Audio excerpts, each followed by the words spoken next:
আমরা আবারও হাজির হয়েছি সিসিএন এর নিয়মিত আয়োজন সফলতার গল্প নিয়ে। আমরা সফলতার গল্প বলতে আমরা বলতে চেয়েছিলাম সমুদ্র শহর কক্সবাজারের নানা শ্রেণী পেশার যেসব মানুষগুলো সফল হয়েছেন স্ব অবস্থানে তাদের গল্প আপনাদের শোনাচ্ছি। আমি সমুদ্র সৈকতে চলে আসার আজকে একমাত্র কারণটা হলো আজকে এমন একজন মানুষের গল্প আপনাদেরকে শোনাবো যিনি সমুদ্র সৈকতের উত্তাল ঢেউর সাথে খেলা করে নিজের সফলতাকে অর্জন করেছেন। যারা সমুদ্রের সাথে সাঁতার কাটে নিজকে জয়ী করেন, সমুদ্রের ঢেউর তলে তলে এগিয়ে চলেন, তেমন একজন সফল মানুষ। তার নাম হচ্ছে মোহাম্মদ হাসান সাগর। তাকে সার্ফার সাগর হিসাবে চিনেন।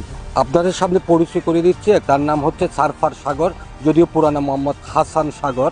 আমি আপনাকে সিসিএন এর পক্ষ থেকে স্বাগত জানাচ্ছি। আমি শুরুতে আপনার কাছে যে বিষয়টা জানতে চাইবো, ওটা কত বয়স থেকে আপনি সার্ফিং শেখা শুরু করেন এবং পুরোটা আয়ত্ত নিতে কত সময় লেগেছে, যে সার্ফিং শুরুর গল্পটা যদি বলেন, কেন আসলেন সার্ফিং শিখতে? বলতে গেলে আমরা কক্সবাজার লোকাল, সো কলাতলি থেকে যিনি আমার বড় ভাই সিফাত, সাইদুল্লাহ সিফাত ছিল, তার হাত ধরে আমাদের সার্ফিং ক্যারিয়ার স্টার্ট করা।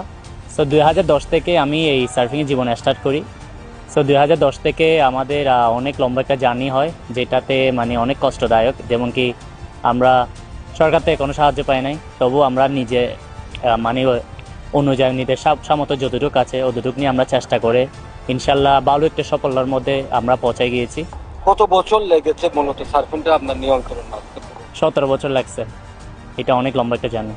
এই 17 বছরের সার্ফিং করে আপনি কোন কোন দেশে, আমরা জানি আপনি অনেক দেশে গেছেন, বিশেষত যদি কোন কোন দেশে গেছেন, কি ধরনের প্রতিযোগিতা?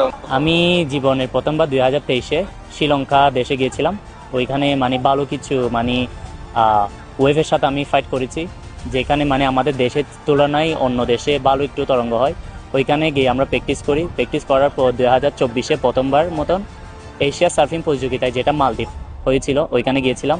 ওইটা থেকে আমরা ভালো কিছু পয়েন্ট অর্জন করে সরাসরি এশিয়া গেমসের জন্য সিলেক্টেড হয়েছি, যেটা তামিলনাড়ু ইন্ডিয়াতে ছিল।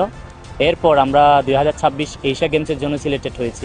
তো এইটাই ধরে আমাদের মানে পথ আগানো। 2026-এর গেমটা কখন শুরু হতে পারে এবং ডিসেম্বরে যাচ্ছেন কিনা আপনারা?